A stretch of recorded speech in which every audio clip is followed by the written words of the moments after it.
All right, I'm at 409, 411 Windsor Manor. This is the biggest flip I've ever done. This is a 31 unit apartment building that was built in the early 1900s. Okay, so now how did I get here? So what I basically did was I bought a property in Vegas on a small business administration loan for a business that I owned.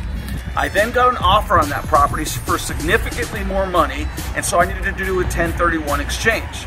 So I had to find a property that was like kind and it was worth more money. So I bought this property right here.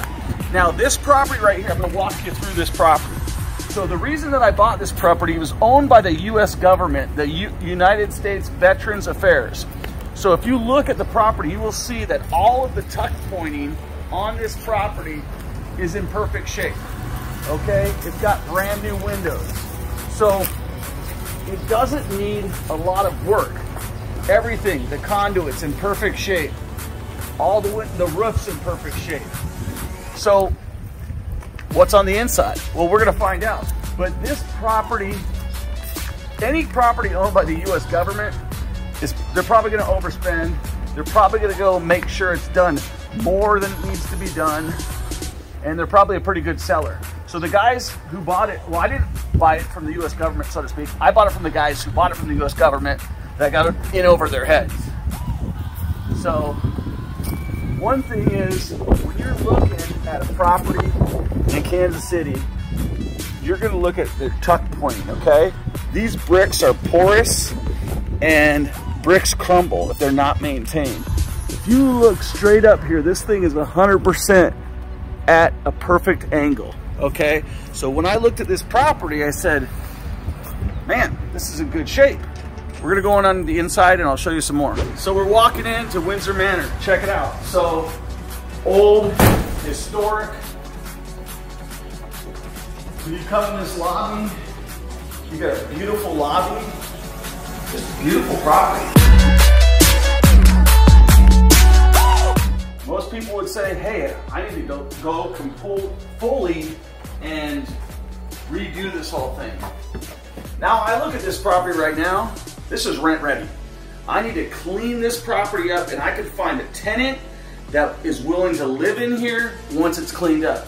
So that's important to know. So these other guys didn't see what I saw. What they saw is we need to re-tear out this whole thing, spend $4 million redoing it, and then we have something. What I have done is I walked every single unit, there's 31 units, and I've identified the ones that A, we can turn in, clean up, paint, and get rented, and then the other ones that we need to do a full renovation on and sell them for more money. Okay, so example, like this one's one we identified that we're gonna have to go all the way on. We've got a floor we gotta tear up. So this unit we'll reconfigure, or we might slice back in the floors. But this is totally exciting. And I'm gonna tell you something else. I'm scared shitless, okay? I've never done anything this big. I don't know how it's gonna turn out, but I do know we have checked all the boxes for research, meaning we've looked at the inspection, we've done all the right things, we've comped it out, our bank has appraised it, everything checks out. It's only mine to fail at.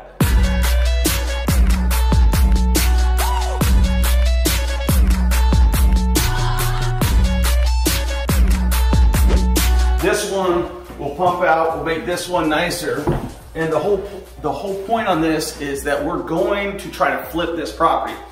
So let's break down the math, okay? So property acquisition cost $1.95.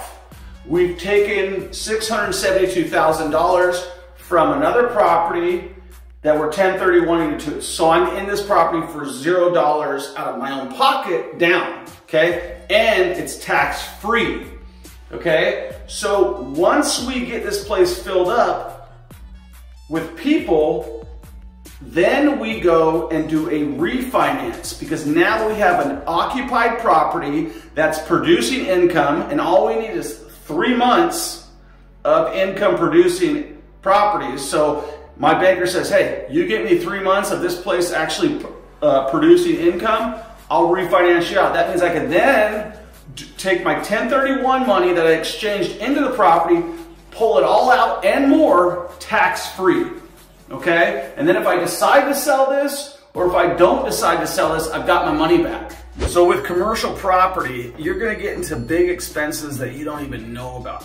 For example, we have this elevator right here. This elevator right here is gonna cost us $130,000 to fix.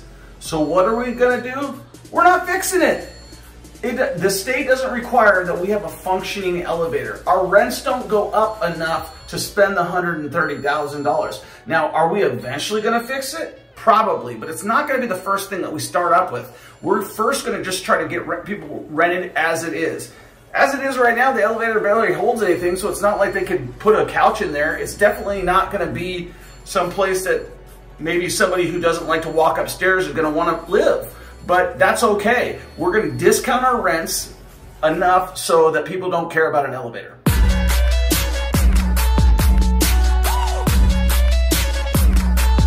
So this is another unit that we're probably gonna have to restart over. What we basically looked for is, I actually went to my real estate mentor, who's a guy named Aaron Renfro out of Seattle, Washington. And the first thing he asked me, because this is a mistake I made before on another unit, he said, can you rent any of the units the way that they are? I said, yeah. I just gotta clean a couple of them up. He's like, do not go and start redoing stuff just to redo it. Go identify the properties, the units that you can rent out right now, rent those out right now. Get the building bringing in cash flow, then determine which ones that you can't rent out, fix those one all the way. Once you've got to that point, then you're gonna find out what the true value is. And if you're not getting the true value, then maybe you have to go and rehab some more units. But if you do rehab, just let's say on this one, I think we've got 6 units identified that we actually have to rehab. The next guy may come along and say, hey, there's more meat on the bone for me to take it, and I don't have to take it all the way there, and I leave a little bit of money for the next guy, and he buys it. When you walk a property like this, when I looked at this thing, I'm looking at all these massive pipes that I have no idea what I'm doing with, right? When you get into big buildings and big things, you're gonna have to deal with the fire union. The fire union, and they own everything that you want to do when it comes to fire code, fire code, fire code. So that was the most expensive thing that I thought was going to be happening. Roof's good, foundation solid. We've got,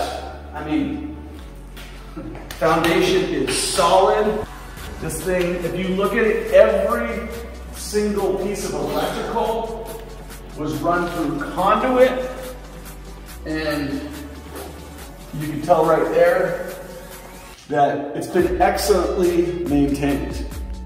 We're gonna add a couple pieces of revenue. First of all, we're going to take an area down there and we're gonna make that storage. So if someone wants to come in, they wanna store their stuff, we'll charge them an extra 50 or 75 bucks, they can store their stuff, okay? Then we're gonna sell them business services, we're gonna sell them other services. All of that on flipping a commercial property goes down to what is called the net operating income. That's how you derive your value in a commercial property. It's not like a residential where it's like, okay, I've got comps.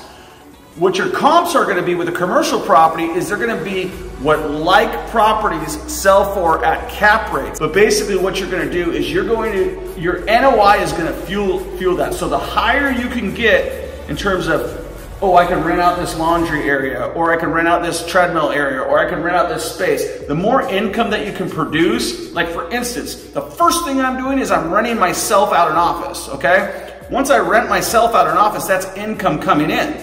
So when the bank takes a look at that, all they care about is what income's coming in. If I have a separate business that's renting out, that's not a problem, as long as it's disclosed and they're okay with it. So this is what you need to take a look at when you're buying commercial properties. This is what you need to take a look at when you're buying properties. But more importantly, be scared, be aware. Don't be afraid not to pull the trigger, okay? Don't back out of the deal just because you don't want to take a step forward. Take a step forward, be pragmatic, get the right answers. Don't look for everybody to shut you down and say you can't do it. Because if I can do it, so can you. First of all, let me just tell you, I haven't closed on this property yet. We're closing April 1st. And it's not intentional, it's on April Fool's, but we are closing on April 1st. But I'm totally uncomfortable.